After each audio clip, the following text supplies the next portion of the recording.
Et bonjour à tous et bienvenue de nouveau sur la chaîne de l'Examen Crypto. Nous sommes toujours le lundi 17 mars 2025. Actuellement, il est 13h20. On va faire le point sur la crypto-monnaie XRP qui est en train de reprendre un tout petit peu de force. On va regarder ensemble ce qui se passe. Est-ce qu'on peut continuer de monter? Bref, on s'installe confortablement et on démarre cette vidéo. Bien évidemment, avant toute chose, je rappelle à tout le monde que tout ce que je vais dire dans cette vidéo n'est en aucun cas un conseil financier. C'est à vous, bien sûr, de faire vos propres recherches et n'oubliez pas que le trading de crypto comporte des risques de perte partielle ou majeure. On démarre donc sur notre crypto-monnaie XRP, mais avant de parler du XRP, bien sûr, il faut noter ce qui va se passer cette semaine du côté du calendrier macroéconomique. On le sait, de toute façon, tout va en partie dépendre de ce qui va se passer mercredi avec effectivement le communiqué du FOMC, les projections économiques, ça c'est hyper important, la décision de la Fed sur les taux d'intérêt, on ne s'attend pas à une augmentation ni à une baisse, et la conférence de presse du FOMC, donc ça on le sait. Ce qui va être dit pendant ces événements-là risque de chambouler un petit peu le marché crypto. Donc, si ce sont des choses bullish, on espère en tout cas, comme ça permettrait de reprendre de la force. Et donc, justement, là, on garde quand même ça en tête, on n'y est pas encore, mais en attendant, on a un XRP qui nous fait quand même des choses hyper sympas, regardez ça. On a un XRP quand même qui a regagné, c'était quel jour? C'était ici, c'était le 14 mars, donc vendredi. Eh bien, en fait, le XRP a réussi à récupérer la ligne de tendance baissière. Et ça, mine de rien, c'est quand même une très bonne nouvelle. Donc, la plupart des débutants ne comprennent pas. En fait, du coup, ils se disent, non, mais tu dis c'est une bonne nouvelle, mais regarde, on chute. Et c'est justement le scénario qu'on avait évoqué. Souvenez-vous, dans ma vidéo, eh bien, la dernière vidéo sur le XRP, on avait évoqué le fait que, bien sûr, cette ligne de tendance baissière était une résistance, mais on avait surtout évoqué le fait que si on break cette ligne, bien sûr, on peut pousser, mais comme je le dis tout le temps dans chacune de mes vidéos, sans exception, quand on casse un niveau clé, on revient retester ce niveau clé. Donc, il faut bien comprendre ce qui se passe. Quand on casse un niveau clé, bien sûr, on a une cassure. Donc, en général, là, c'est une cassure à la hausse, donc c'est pour pousser. Mais il faut bien comprendre que pour valider une cassure, il faut qu'elle soit retestée. Il y a, regardez, un exemple parfait ici. On a eu, avec la bougie verte qui est ici, une cassure de plusieurs niveaux clés. Eh bien, en réalité, regardez, on a cassé ici un niveau clé qui était les 2,3771. On avait cassé le ruban de moyenne mobile. On avait cassé le range par le haut. Qu'est-ce qui s'est passé? On est revenu retester eh bien, toutes les résistances qu'on a breakées. On est venu retester le haut du range. On est venu retester le ruban de moyenne mobile. On est venu retester la ligne de tendance baissière qu'on avait breakée. Et au final, on avait clôturé où? Juste au-dessus de la zone de support des 2,3771. Donc comme quoi, ça marche tout le temps, ce genre de scénario. Ça marche tout le temps. Maintenant, ce qu'il faut comprendre, c'est que là, oui, c'est une très bonne nouvelle d'avoir réussi à casser la ligne de tendance baissière. Donc maintenant, comme vous pouvez le voir, cette ligne n'est plus une résistance, étant donné qu'on est au-dessus, mais maintenant, elle se transforme en support. Et c'est là où c'est une très bonne nouvelle. Maintenant, vous le voyez, on revient retester cette ligne sous forme de support, donc on s'appuie dessus pour rebondir. Alors que jusqu'à présent, on se faisait rejeter par cette ligne, et bien maintenant, vu qu'on l'a gagnée, cette ligne, eh bien, nous permet de nous rebondir dessus au lieu de faire le contraire, au lieu de s'en faire rejeter et chuter de plus belle. Donc, bien évidemment, vous l'avez compris, dans ce cas, tant qu'on est au-dessus de cette ligne, eh bien maintenant, nous avons repris une petite configuration intéressante. Maintenant, est-ce que ça y est, c'est bon, c'est to the moon? Certainement pas. Pourquoi je vous dis ça?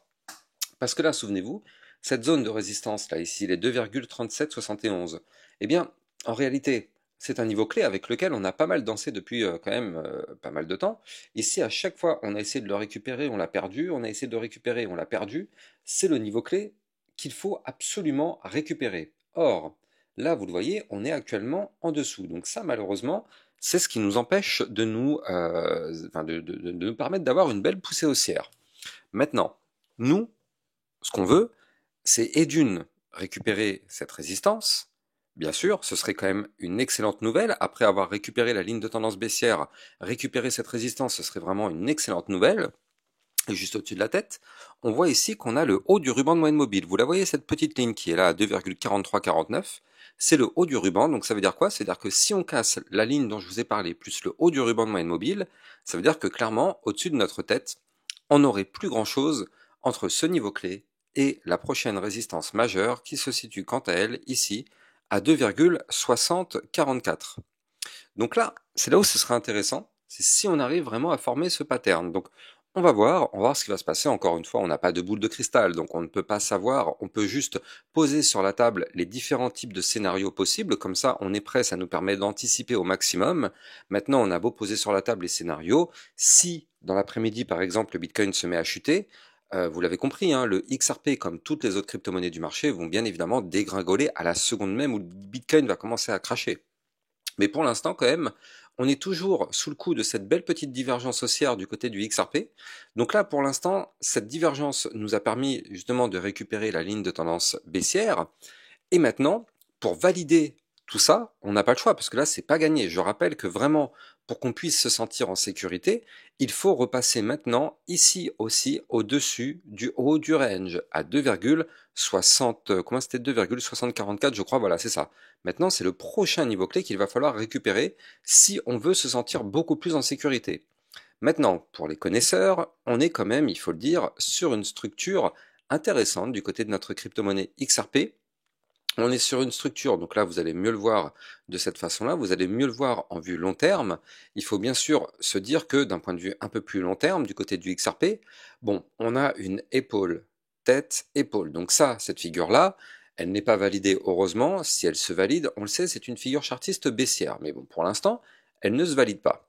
Donc tant mieux, étant donné qu'elle n'est pas validée, on ne la prend pas en compte aujourd'hui. Elle pourra effectivement être prise en compte dans les prochaines semaines si on la valide, mais pour l'instant, ce n'est pas le cas, donc tant mieux. Maintenant, étant donné qu'on ne l'a pas validée, cette figure chartiste, eh bien, il faut quand même noter que, en réalité, on peut y voir une certaine forme de bull flag. Je vais m'expliquer sur ce type de pattern, parce que c'est un pattern quand même bullish, mais il faut bien comprendre le fonctionnement. Avant ça, bien évidemment, je rappelle à tout le monde que vous pouvez me suivre sur Twitter pour recevoir toutes les news et toutes les actualités crypto. Ça vous permet aussi au passage de recevoir des alertes. Et n'hésitez pas, si vous le souhaitez, vous pouvez rejoindre le club Lexa Rocket pour recevoir encore plus de vidéos que ce que vous avez sur YouTube. Ce matin, on a vu la crypto Clore et la crypto Anyone, mais on a vu aussi plein d'autres crypto-monnaies dans le club et ça permet aussi de détecter des potentielles pépites de temps en temps. Donc n'hésitez pas. Tout ça, ça se passe en description de cette vidéo. Alors du côté de notre XRP, vous le voyez ici, donc on a ce bull flag. Ici, on a un mouvement entrant qui est un mouvement haussier. Oui, ok, c'est vrai, on a une épaule, tête, épaule, elle est là, on peut pas la nier, hein, elle est bel et bien là, mais on a aussi le mouvement entrant qui est haussier, le retracement comme ceci, et en général, en termes de probabilité, ce type de pattern, si on valide pas l'épaule, tête, épaule, eh bien ce type de pattern a plus tendance à vouloir breaker par le haut pour prolonger le mouvement entrant. Donc nous, étant donné que notre mouvement entrant est un mouvement haussier, si l'épaule tête-épaule ne se valide pas, eh bien, ça augmenterait les probabilités de valider justement notre bull flag, et peut-être, pourquoi pas, dans les prochaines semaines, remonter pour aller chercher des points plus hauts. De toute façon, nous, on le sait, c'est cette ligne bleue qu'il va falloir breaker. Donc là, aujourd'hui, quand même, il faut le noter, mais on n'est quand même pas très très loin, hein, c'est 2,4236, donc ça va être intéressant parce que quand même, si on arrive à valider ce pattern, alors on peut voir un XRP dans les prochaines semaines, prochains mois, retourner rechercher les 3,4996, pourquoi pas les 3,5, 3,8, on peut aller chercher les 4 dollars, 4,50 $ et même potentiellement les 5 dollars. Les 5 dollars seront possibles si on arrive à casser cette ligne de tendance baissière qui sera entre guillemets la résistance du bull flag et si on arrive à péter le dernier point haut à 3,3396, si on break ces deux niveaux clés, alors oui, ça peut considérablement augmenter les probabilités d'aller chercher les 5 dollars sur le XRP. Mais pour l'instant, on en est quand même loin. Il y a encore beaucoup de travail et surtout ça dépend intégralement du Bitcoin, mais mine de rien, ça peut devenir intéressant ce qui se passe du côté de cette crypto. C'est pour ça d'ailleurs que moi, je la suis quand même très régulièrement sur ma chaîne YouTube. N'hésitez pas d'ailleurs à vous abonner pour recevoir régulièrement des vidéos sur le XRP. Maintenant, il faut quand même aussi se dire une chose, c'est que d'un point de vue un peu plus long terme, elle est toujours là. Il faut quand même se méfier parce que même si effectivement, on l'a vu tout à l'heure, le XRP peut remonter, peut dans les prochaines semaines, prochains mois aller chercher peut-être les 4 dollars, les 5 dollars, peut-être effectivement c'est une probabilité. Il y a quand même une probabilité intéressante pour faire ce scénario. Mais il faut quand même noter une chose importante, et ça je vous en avais déjà parlé, c'est qu'en vue long terme, on a toujours malheureusement une divergence baissière. Et ça, il faut vraiment se méfier de cette divergence, par contre sur du long terme. Donc tout à l'heure, je vous parlais de la vue court et moyen terme, là je vous parle de la vue long terme. Avant de continuer, je rappelle que vous pouvez trader ce XRP en utilisant mon lien de parrainage Binance que vous avez en description de vidéo qui vous permet d'obtenir un bonus à vie sur vos frais de trading et ça vous permet de trader sur une plateforme enregistrée PSAN auprès de l'AMF. N'hésitez pas, le lien est en description de vidéo. Donc là, effectivement, du côté de cette divergence baissière, elle est quand même là, elle est quand même menaçante. C'est pour ça que le scénario quand même de l'épaule tête épaule, j'en ai parlé. Je n'ai pas dit qu'elle est validée pour le moment, mais j'en ai parlé, mais il faut quand même le garder dans un coin de notre tête. On a l'épaule tête épaule, on a le bout de flag par contre qui lui peut nous faire monter. Donc quand même, hein, soyons prudents parce que il y a quand même cette divergence baissière d'un point de vue long terme. On est toujours sur un momentum contrôlé par les bears, même si pour le moment c'est pas trop gravissime. Donc ça va, ça tient, mais il faut quand même se méfier, étant donné que là, avec ce type de scénario, si jamais on valide l'épaule tête épaule, oui, ça pourrait être effectivement très dangereux. Donc pour l'instant, c'est pas le cas, et tant mieux. De toute façon, si on s'approche des niveaux clés dangereux, bien évidemment, sur ma chaîne YouTube, je vous referai des vidéos pour vous tenir informé. En tout cas, j'espère que vous avez kiffé cette vidéo. Si c'est le cas, n'hésitez pas de liker, commenter, partager au maximum. Vous le savez, ça participe grandement au référencement de ma chaîne YouTube.